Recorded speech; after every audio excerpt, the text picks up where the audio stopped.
Just how simple can brewing be? I know it looks like I've got a lot of equipment here on the table, but today we're going to make 2 brews to show you just how simple it is.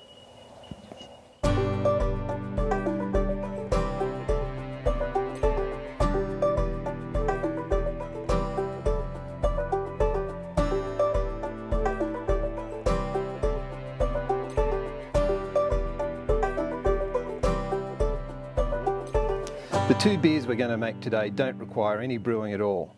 So no mess, no grains, no hops, just a couple of kits and a few simple items. So what do we have here? Let's start with the bucket of sanitizer. There's nothing in there at the moment, but all of this equipment is going in there to make sure everything is sanitized before it touches the beer. So my stirring spoon, airlock for that fermenter, a pipette for taking a sample, scissors, open them up, make sure they get sanitized inside, the dip tube for this fermenter. I'm even going to put my yeast into the sanitizer to make sure that the packet is sanitized and that there's no contamination coming from that. There's 2 other things that we need. I'm using a refractometer today. This is used to measure how strong the beer is going to come out, so how much alcohol is going to be produced. And the other, because it's a hot day here in Brisbane today, a nice cool glass of lemonade.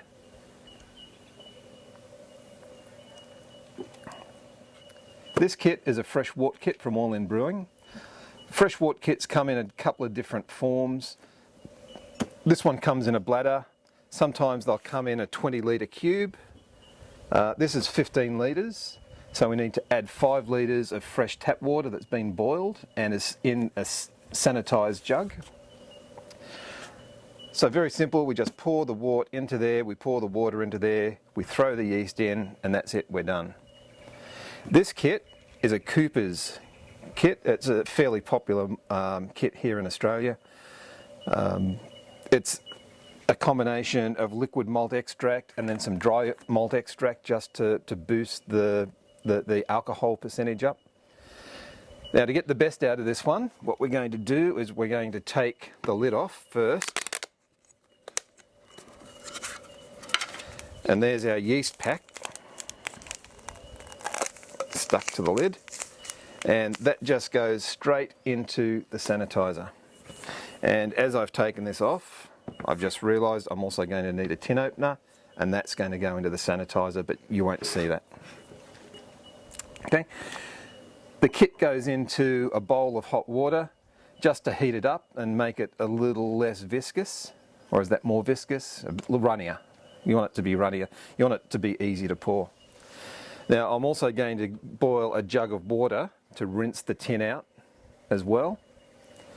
Then this fermenter's filled up with, at the moment, about 15 litres of water.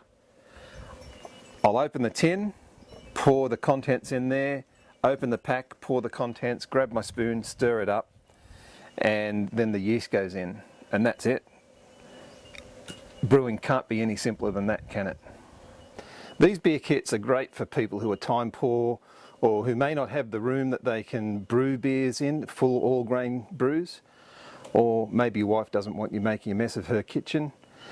If that's the case, go out and grab yourself one of these, because there are so many of them now, so many different styles as well. You can get IPAs, you can get porters, you can get pale ales, you can get APAs, you can get XPAs.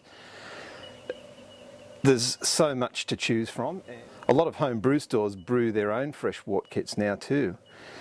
So they'll brew the beer for you, they'll put it into a 20-litre cube, you come in, you pick out what you want, the style that you want, the flavours that you want, take it home, throw it into a fermenter, and you're done. So let's take a look at this kit first. So this is our Cooper's kit, and I want to get this one done because I've just boiled the water and I'll need hot water to rinse the tin out. So reaching in here, magically, the other thing is, give your hands a bit of a sanitizing as well. You don't need to soak them for 15 minutes, but every now and again just grab a bit of sanitizer, throw your hands in there, and that just stops you from passing any germs on as well. And a bit of a rinse because they've been on the table. And how does this one work? Like that.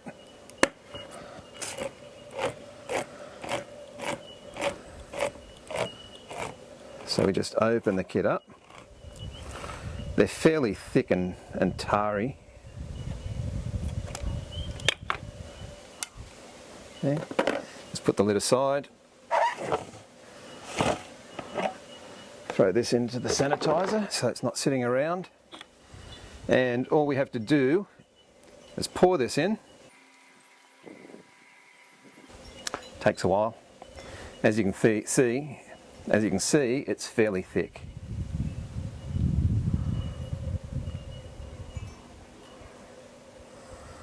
So what I'm going to do now is grab some of that hot water.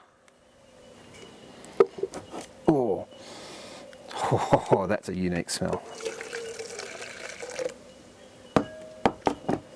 Give it a swirl around. Want to get as much of that extract as we can out of the tin. Oh, that's hot down the bottom. Yow! Being careful, of course. Okay, grab some more water, tip it down the sides.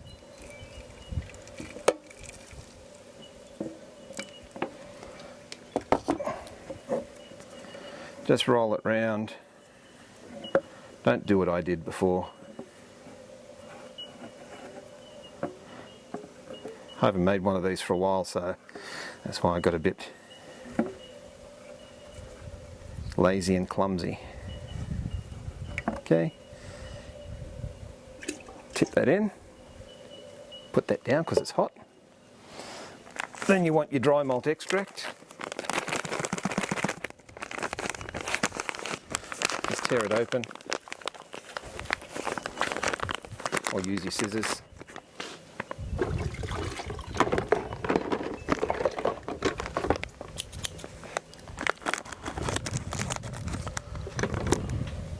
Now you could also use dextrose, which is a form of sugar, and dextrose is easy for the yeast to consume, but I find you get a sugar bowl taste to your beer, which isn't all that attractive to me. And dry malt extract is easy to find. This kit and the dry malt extract came from as either Woolworths or Big W.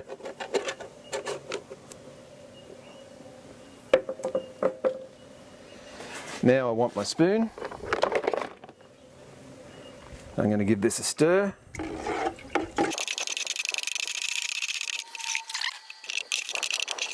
What I don't want is that extract sitting down the bottom. Now we get our packet of yeast and our scissors again.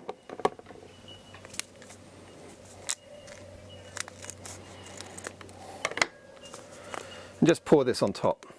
It doesn't need to be mixed in. Spread it around. You want it to kind of cover the whole top surface. There we go. That can go in with the rubbish. And that's it. We've made a beer. Lid goes on. Don't worry about getting a little bit of sanitizer fluid in there, liquid in there. It's not going to hurt your beer, it's not going to hurt the yeast, and it's not going to affect the flavour of your beer. So the next thing that we need is an airlock. Okay, this one. It's a little over full. I'll get a bit of that out.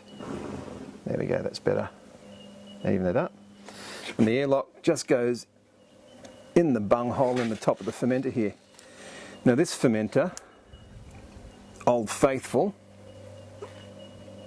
is my very first fermenter. It's the first fermenter I ever had. And all I did was I went down to Bunnings which is a local hardware store here in Australia. And I went down to Bunnings, I got myself this container, I brought it home, drilled a hole in the top big enough to fit a grommet in, and the grommet has to be big enough for the airlock to go in as well. So I just drilled the hole, and that's it, that's the fermenter. Pretty simple. So that now, once I'm finished, will go in the laundry, and it will sit in there. Let's see what the temperature is there. 24, 25, somewhere around that. So 75, somewhere between 75 and 77 Fahrenheit. So as I was saying, that'll go in the laundry now. It'll sit in there. I'll watch this. So as the yeast starts fermenting those sugars, it'll produce carbon dioxide. The carbon dioxide pushes up and around and out, and you'll start to see this bubble. And as it's bubbling, you know that it's fermenting. When the bubbling stops, then the fermentation stopped as well. You know what I didn't do? I didn't measure our specific gravity. So for that, I want a pipette,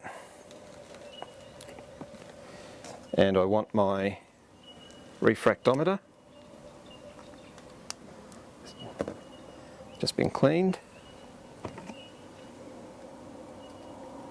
So push the pipette in past the yeast so I don't pick up any yeast. Oops. Oh, wouldn't you know it?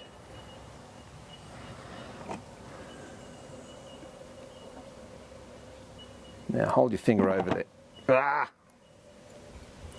Maybe I'll use my thumb. Hold it straight up so it doesn't leak out. Okay. That's it. Push that slide cover down. Have a look through there, and it's telling me 1030. So I'll look that up in a minute, and I will show you the units on the screen, what the ABV is expected to be for a specific gravity of 1030 if it goes dry. And I imagine that this will go dry. That yeast will chew through all that sugar. In case you didn't hear that over the squeaking. That yeast will chew through all that sugar, so I expect that'll go down to 1.0 or even lower, down to 0.998, that could do. Now, our next brew, the all-in. This could be a little tricky. I'll put my scissors back in to the sanitizing liquid, give my refractometer a clean off, and stand it up so it dries. Got my 5 litres of water, got my Fresh Wort Kit. I just need to scooch around a little. Now while I'm doing this, these can go back into the sanitizing liquid. This sanitizing liquid can just get tipped in there.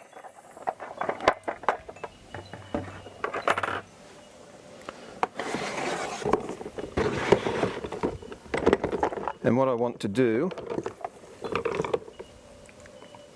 is connect this onto the red post.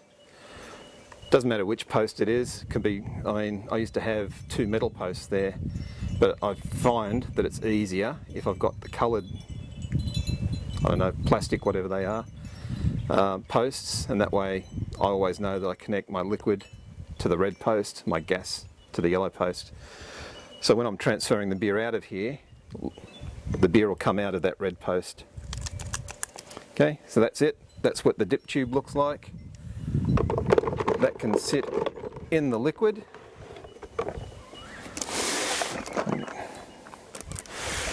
I'll get this out of the way.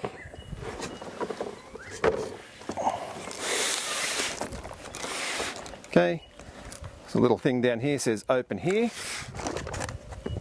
Now, I don't know how they expect you to open here because they've taped over it. I don't want to stab it because there's a bladder in there, and the bladder will get pierced by scissors. Ah.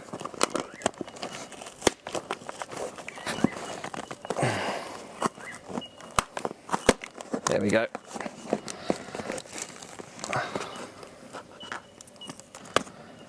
Get the tape, try and get the tape off. But now that I've got under there, I can get the scissors in there without... Where did I put those scissors? This is my life. Here they are. Where did I put that? Probably say that every 5 seconds. Okay, so now that I've got into that, I can cut through the tape without fear of puncturing the bladder. Okay.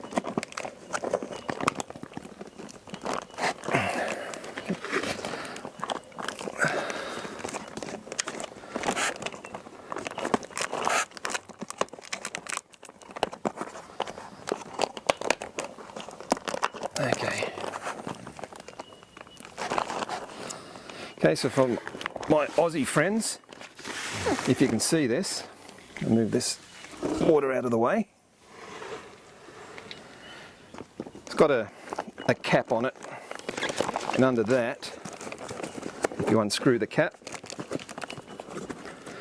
the bladder's like a goon bag.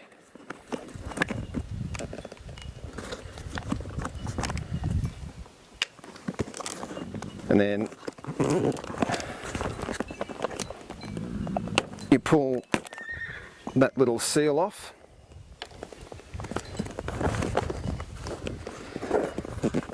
and this should sit in here, but it doesn't, never does. But I can hold it like that.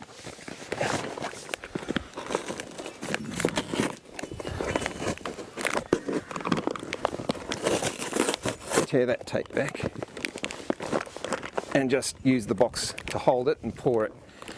I've tried it before with just taking it out of the box and just holding the bladder, but it gets a bit awkward at times. So pardon me while I disappear. And oh.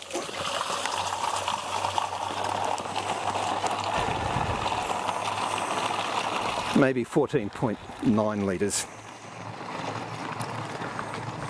And this is why I'm doing it outside.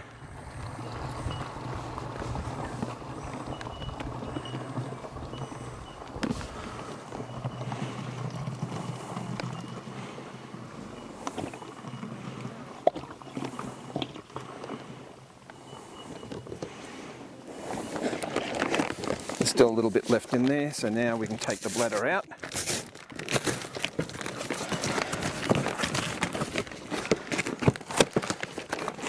Would you believe it? That is the first time I've ever spilled one of these.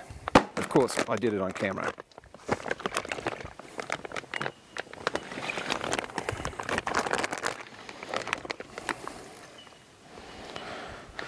Little bit of sediment left in the bladder where it's settled, but that's good.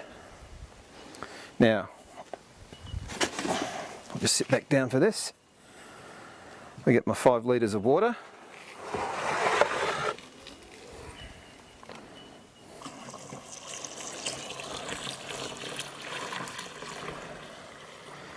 And you see all that foaminess and all the how it foamed up when I poured it in. That's good. That gives a lot of aeration and it puts a lot of oxygen into that wort, and that's what yeast need to build their cell walls early on in their development. So the yeast need oxygen to start with, but once fermentation begins, you don't want oxygen to come into contact with your beer, or you can end up with some off flavours. So we've got the wort in there, we've got the water topped up. I just need to take a reading.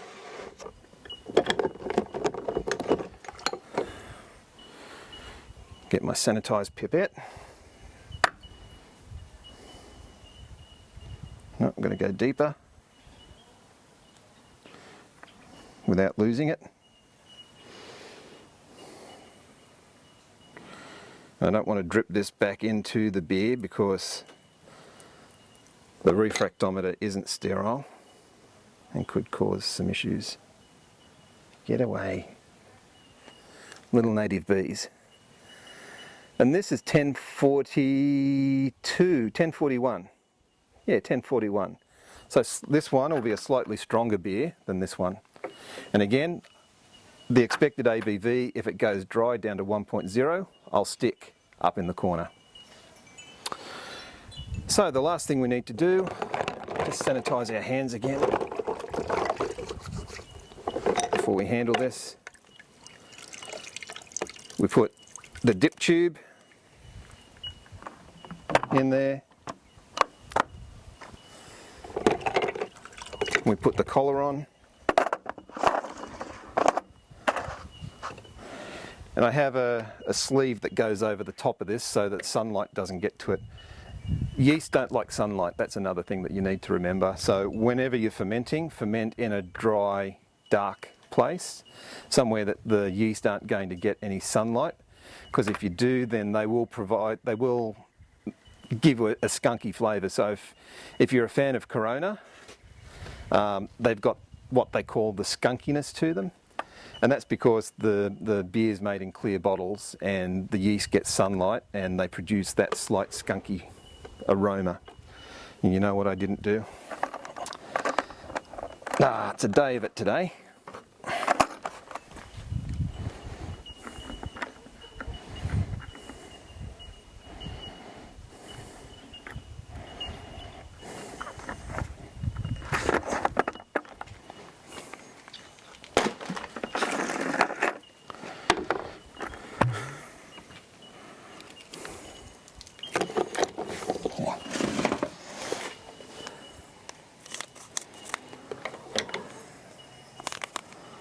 Okay, so the yeast I'm using, these kits don't come with yeast. So the yeast I'm using today is Safale SO4. That's an English style yeast as opposed to SO5, which is an American style.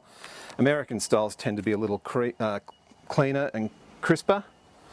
This is just what I had laying around.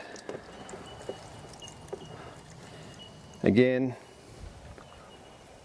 put that in there. The yeast will start to populate themselves now.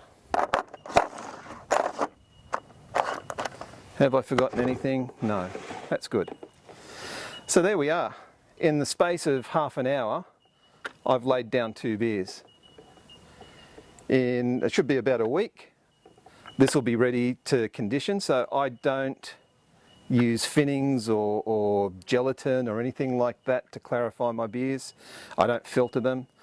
What I do is once it's finished fermenting, I'll throw it into the fridge at about 1 degree for 3 to 4 days, or however long I feel it needs. And once it starts to clear up, that's when I'll put it into a keg. I just can't be bothered with the extra work associated with mixing up your finnings, and some of them are two parts and you've got to do one part first, then you do a second part, and it's just too much effort. I like things to be simple, and throwing this into the fridge is about as simple a way as I can think of clarifying a beer.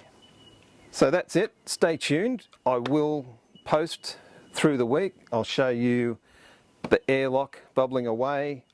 Once the yeast kicks off on this one, I'm going to throw a pressure valve onto here. I'm not going to actually use a lot of pressure to ferment this. I'm just using it as a type of airlock just to let the carbon dioxide out without having to fiddle around with airlocks on this fermenter. And that's it. So yeah, I'll post updates through the week, and when they go into the fridge, I'll post an update then. And obviously once they're kegged and carbonated and ready to go, I'll post my final update, which will be the tasting.